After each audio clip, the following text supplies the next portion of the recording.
game in Griffith Stadium in D.C. Satchel retires aside, and the kid from the military comes over. Mr. Page, we clock your fastball at 105 miles per hour. Satchel looks at the kid. He says, son, I wish I'd known you were timing me. I could have thrown harder than that. Yeah, you'll hear from the old Negro League players who saw Satchel in his prime that if anyone tells you they saw his fastball in the hitting zone, they're lying.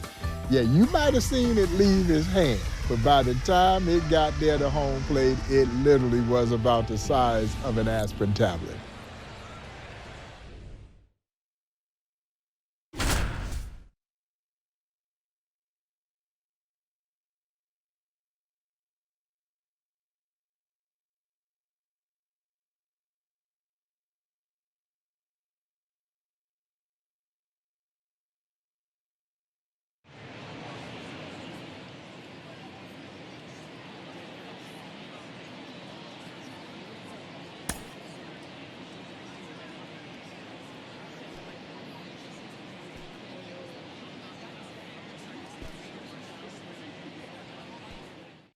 Okay, all set to go. Here's the left fielder, Harvey. The pitch. And he bunts, but that's a foul ball. Satchel into his motion. The long windup. Turns on the rubber, kicks and fires. That misses the zone. 1 ball, 1 strike.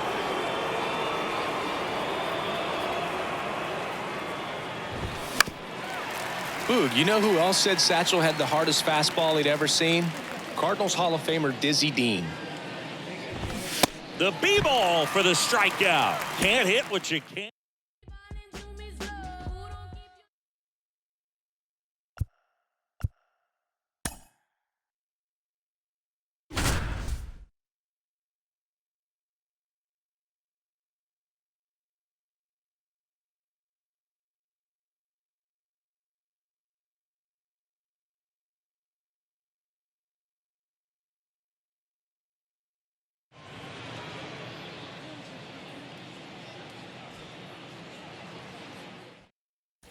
So up next, Gordon.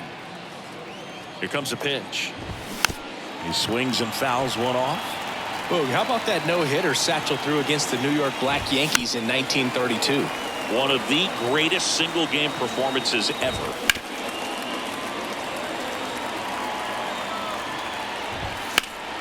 Next offering is fouled back. In that game on the mound, he had 11 strikeouts, and at the plate, he had 2 hits. Only 3 other pitchers in Major League history have ever done that, and one of them was Hall of Famer Catfish Hunter. The B-ball absolutely humming. That's a K. 2 on, 1 out. Parker now at the plate, and that's in there for strike 1.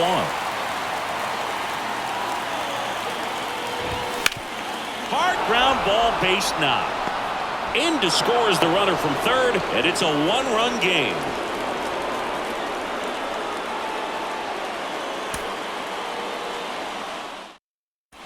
Down the third baseman, Gordon. And a pitch. This to center field. Newman under it. Brings it in. Runner tags from third. Play it home. He's safe. And they trail by 1. And now, Gordon. The pitch. There's a strike.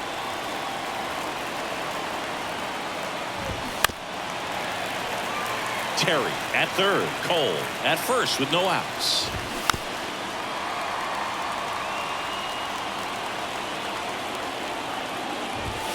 The next offering misses. Going to count 1 and 2.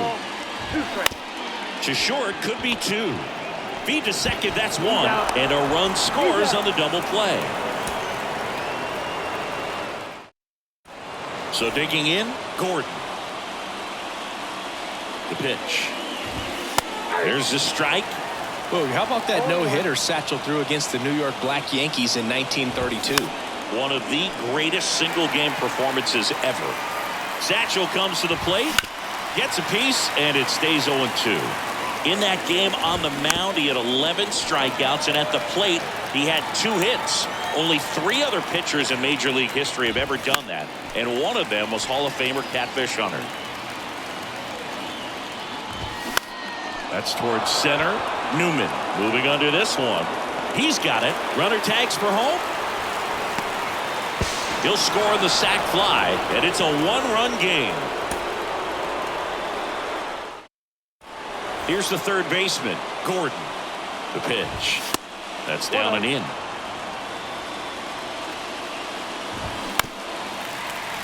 No outs. Runners at first and third.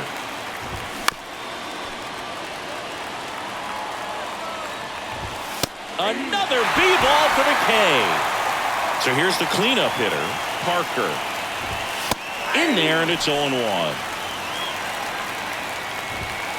Next offering is in for a strike. He's looking for a ground ball to get a double play and out of this jam. Laser base hit. The run scores from third, and they trail by 1.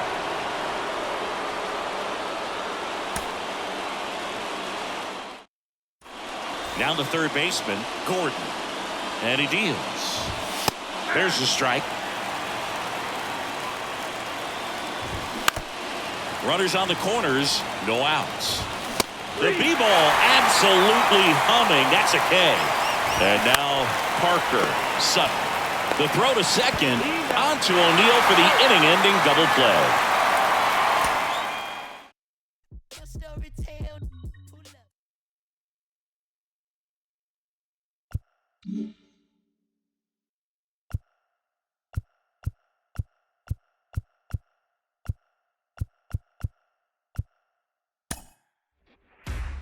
What really made Satchel so special was 105 with pinpoint control. He could put it exactly where he wanted to put it, and I'm not talking about just throwing strikes. The catcher set the target. He hit the target. He didn't miss. You see, he didn't warm up in the bullpen like most pitchers do, throwing to the catcher across home plate. You know what Satchel would use? A stick of foil chewing gum wrapper. The catcher would sit the chewing gum wrapper on top of home plate. And wherever the catcher moved the chewing gum wrapper, Satchel right over the top of that chewing gum wrapper. And as Satchel would say, he'd work both corners of that chewing gum wrapper. He was absolutely uncanny.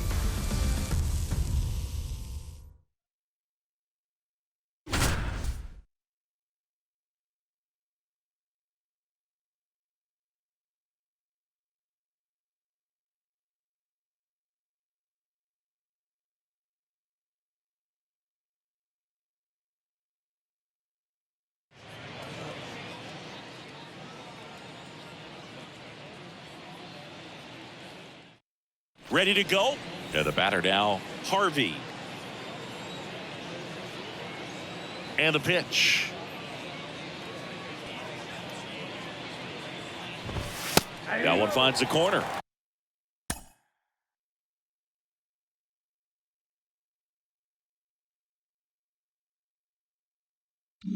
And that's how this game gets started.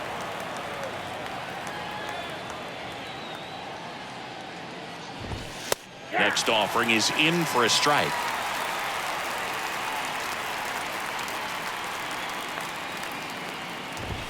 Got him swinging. And now Marshall.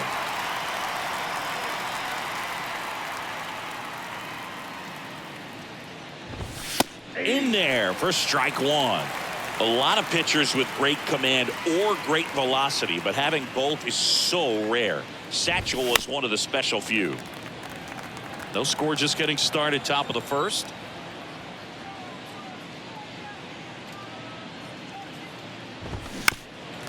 I mean, 105 with the ability to spot it all over the place, just ridiculous. You know, Ryan Helsley dialed it up to 104 miles per hour in 2022. To think Satchel was doing it 80, 90 years before that is just crazy. Slings to first, 2 away here in the top of the first.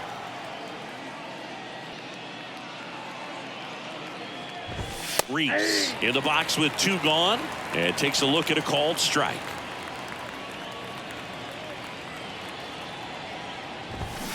Oh, and 2 as he waves at that one.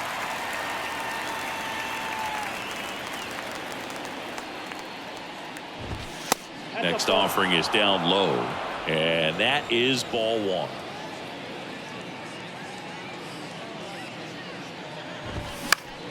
Next offering is fouled back. Page winds and fires. Gets a piece and stays alive.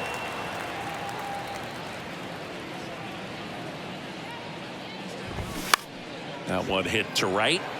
Bradley gets under it. Brings it in for the 3rd out.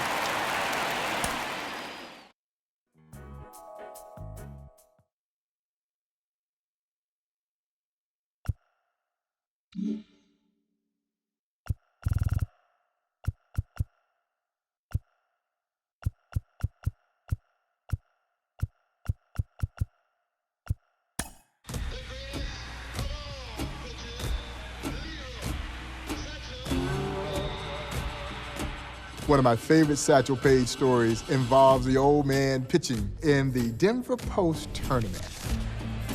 They're playing an all-white semi-pro team. The first kid from the semi-pro white team gets into the batter's box. Satchel throws him a fastball. He dribbles it down the third base line. It stays fair. The kid beats it out, gets an infield hit.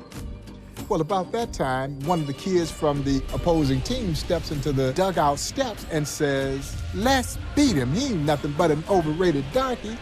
Well, Satchel Paige had a nickname for everyone. His nickname, famously for the legendary Buck O'Neil, was Nancy. That's a whole nother story. But anyway, Satchel looks over at first base and he says, "Nancy, did you hear that?" Buck said, "Yes, Satchel, I heard it." He said, "Nancy, bring him in." So Buck turns and motions for the outfield to take a couple of steps in. Satchel looks over at first base. He says, "Nancy, bring him all the way in." Honest to God's truth. There were 7 guys kneeling around the mound. And Satchel strikes out the side on 9 straight pitches. He looks into the opposing team's dugout and says, "Overrated darky hate." But the legendary Buck O'Neil always said if he had one game to win and any choice of any pitcher from any era, it would be the legendary Satchel Paige. He says you might beat him when he was out there messing around, but when he was locked in, forget about it.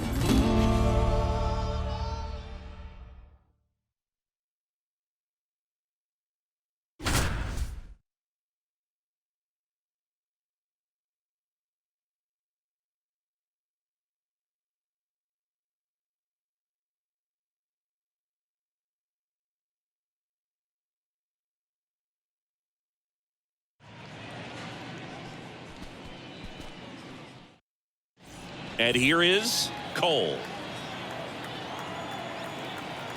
And here it comes. First.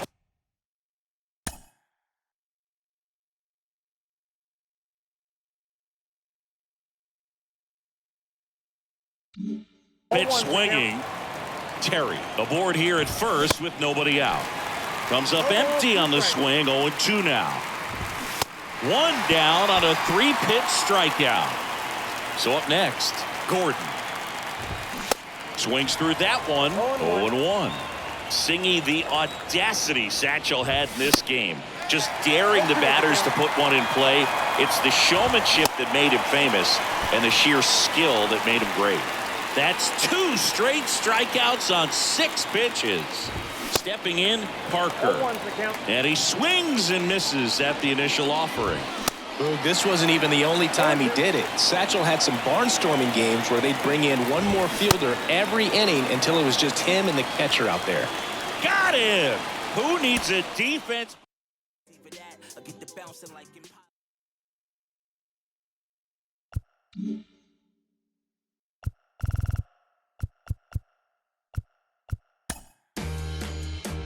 Now, Major League Baseball says that Satchel was 42 years old when he finally got his opportunity to pitch in the major leagues in 1948 with the Cleveland Indians.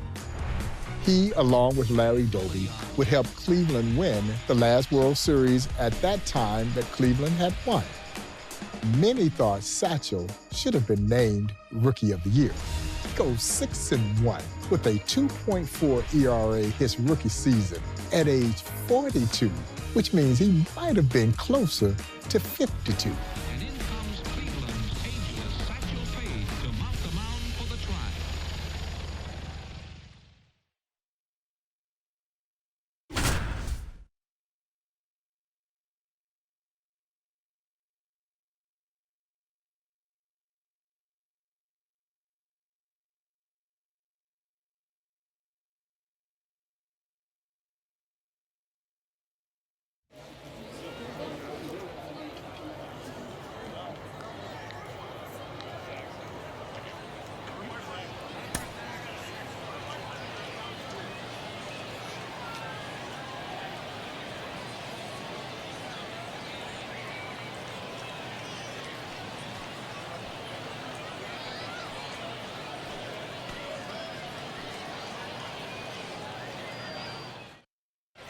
Welcome back. Bottom of the inning. And now the right fielder, Rose. And the pitch.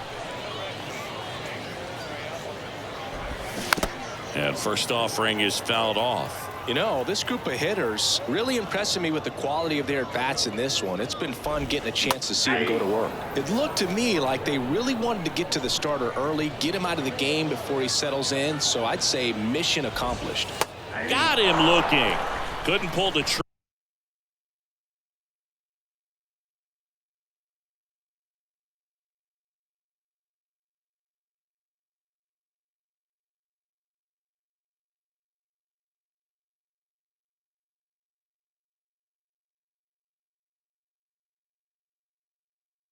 trigger on a fastball at the knees.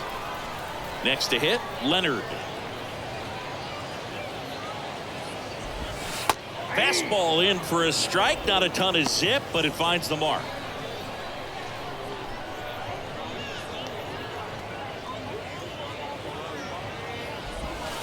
Next offering is in for a strike. So here comes Satchel to replace Cleveland's ace, Bob Lemon. The next pitch misses. It's a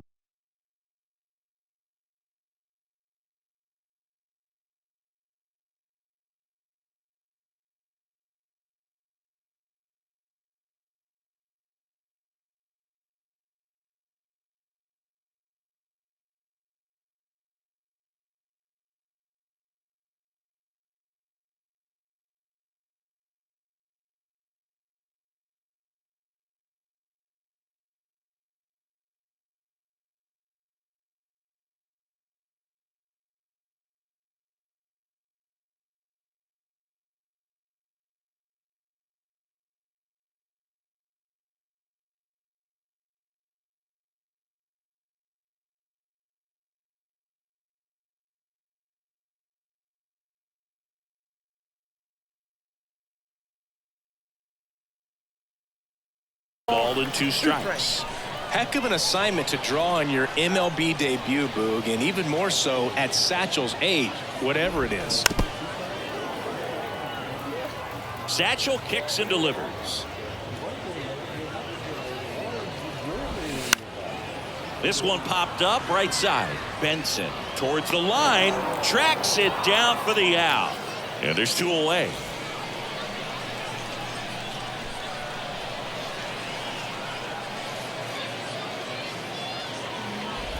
Green, the next to hit, takes outside.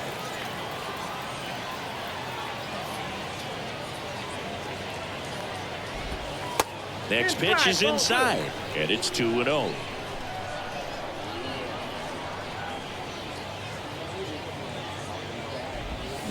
Swing and a miss as he was late that time.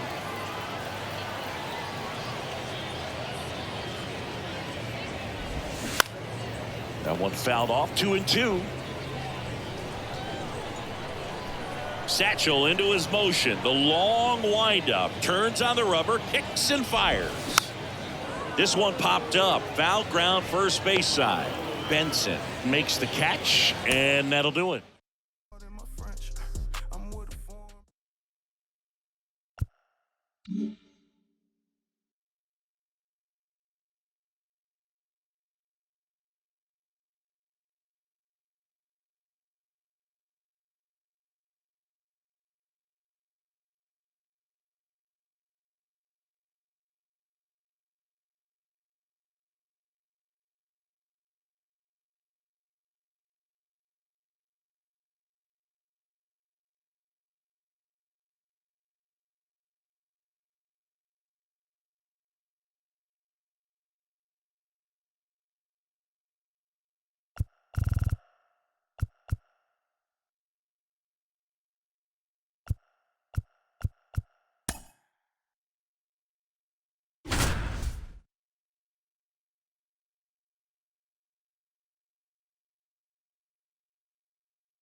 Back here at the ballpark, ready for the bottom of the 8th. And now the center fielder, Michaels.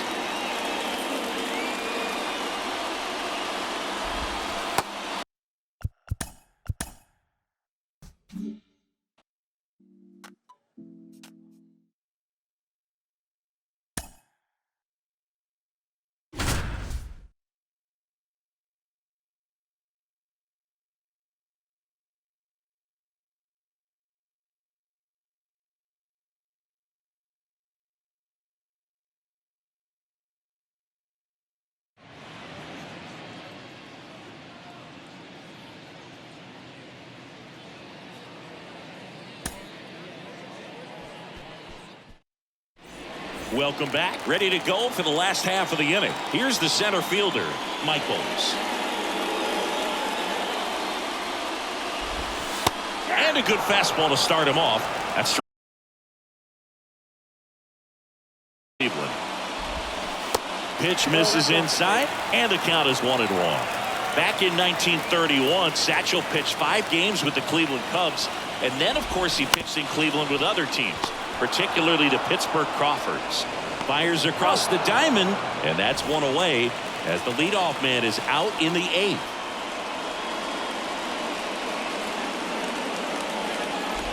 Sherman in the box now, takes strike 1.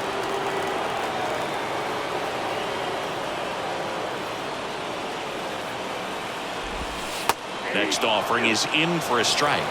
Yeah, those Crawfords teams of the early 30s, Boog, right up there with the best ever in baseball. That's right. Page, Josh Gibson, Oscar Charleston, Judy Johnson, Cool Papa Bell. Just ridiculous. Out to short. Tosses across to first. And that quickly 2 away.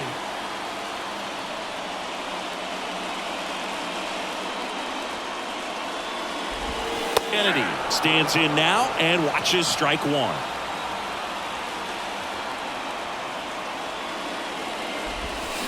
That one finds the zone, and the count is 0-2.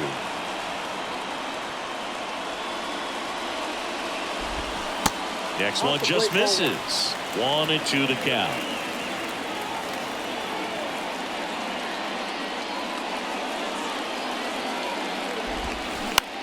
And he hits a ground ball right side.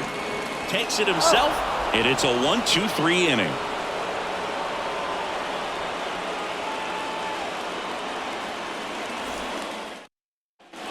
Back here at the ballpark, bottom 9. Now here is Harrison. The pitch. 0-1. You know, this guy's great speed is in the back of that pitcher's mind. If he can get on, it's going to give him one more thing he's got to think about. And he's down 0-2 as he swings through it.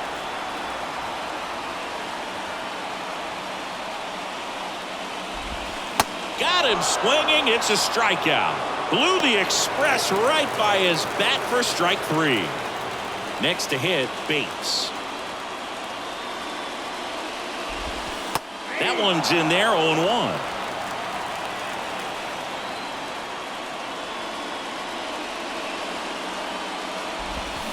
0-2 as he waves at that one. Trying to keep good speed off the bases.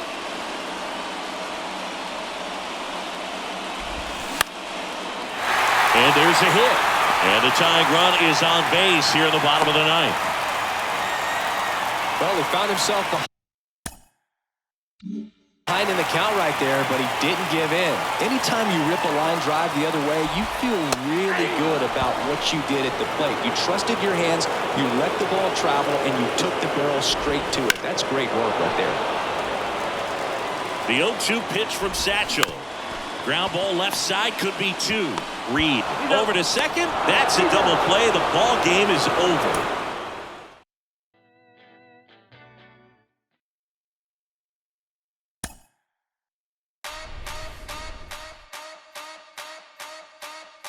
Now, Satchel in 1965 is believed to be 59 years old if you believe he was born in 1906, which I do not, but for the sake of the story, we'll say that he was indeed born in 1906. He pitches 3 shutout innings against the Boston Red Sox, giving up only 1 hit in those 3 innings. Great trivia question. Who got that long hit off of Satchel? The legendary Carl Yastrzemski. Yaz.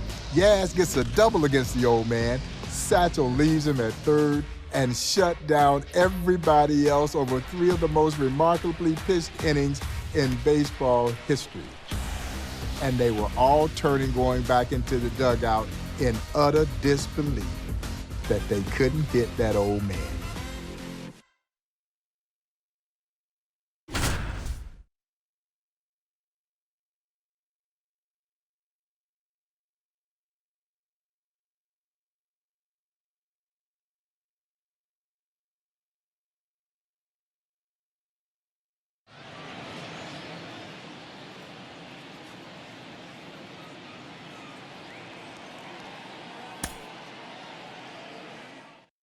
Ready to go now? Now here is Hill. The wind of the pitch. That misses the zone, and we are underway. There's a strike.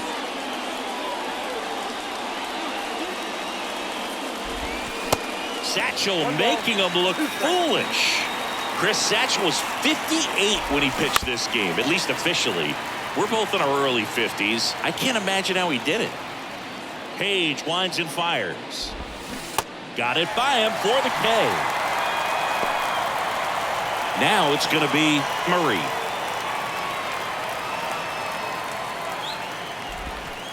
Next pitch downstairs. Ball 1.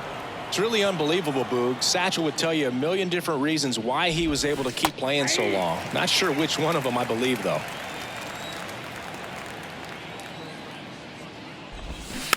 Rolled slowly to first. And foul ball.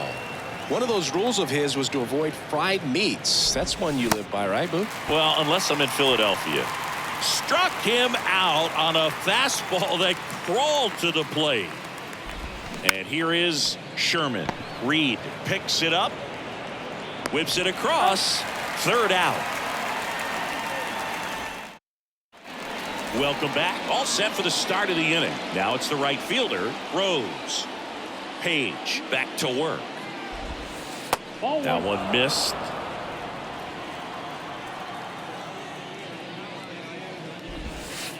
Next pitch is outside.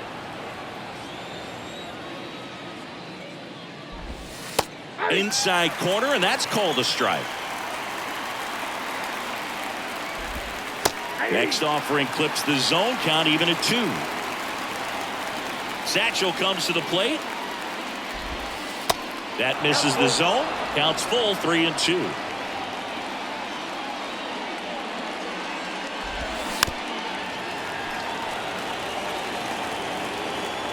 Here's Satchel with the payoff pitch. Fouls it back with 2 strikes.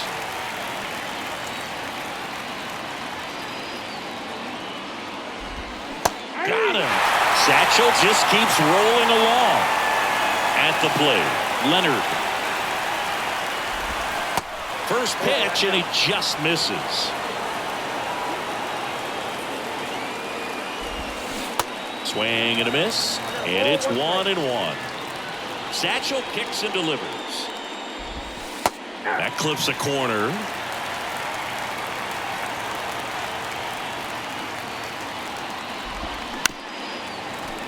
Second inning here, no score.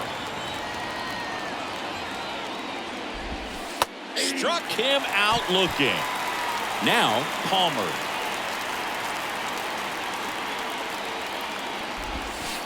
And that's in there for strike one.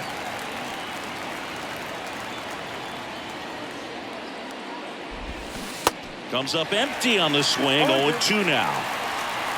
Satchel into his motion. The long windup. Turns on the rubber. Kicks and fires.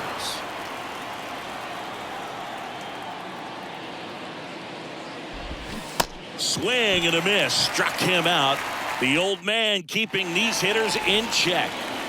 And welcome back. Top half of the third inning. Leading off, Santiago. First pitch doesn't find the zone.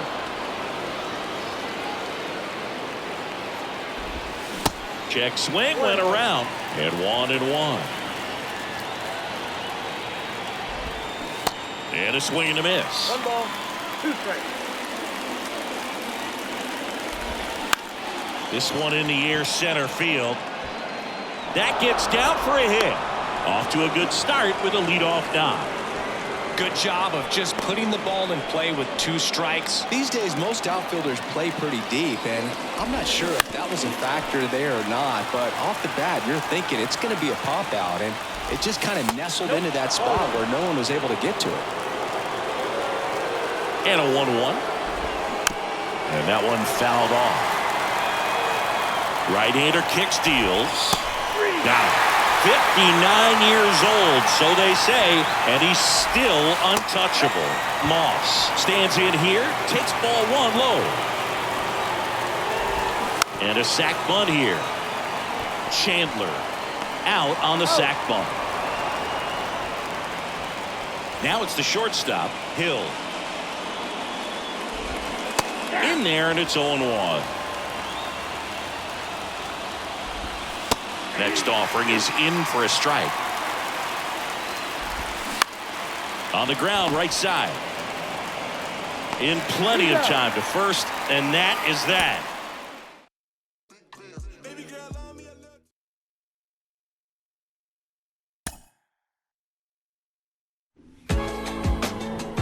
Without question, Satchel Paige was the Negro League's biggest and brightest star. The man would ride into towns, and the entire towns would shut down to watch him pitch.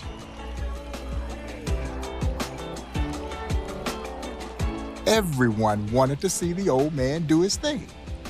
Was he a little bit disheartened when he wasn't the first to break baseball's color barrier?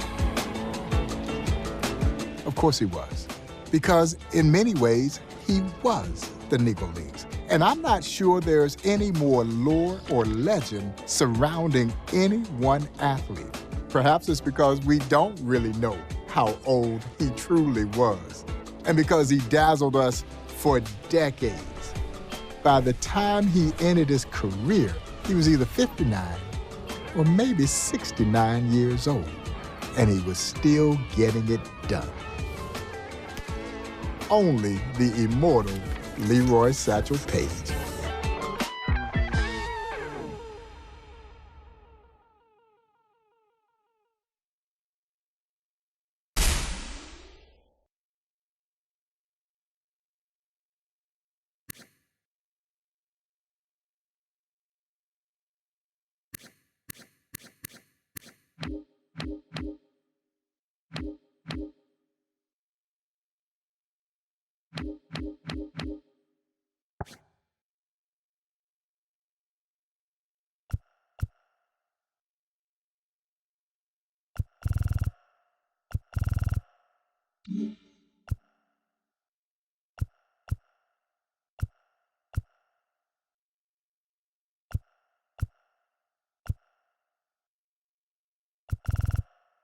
Mm-hmm.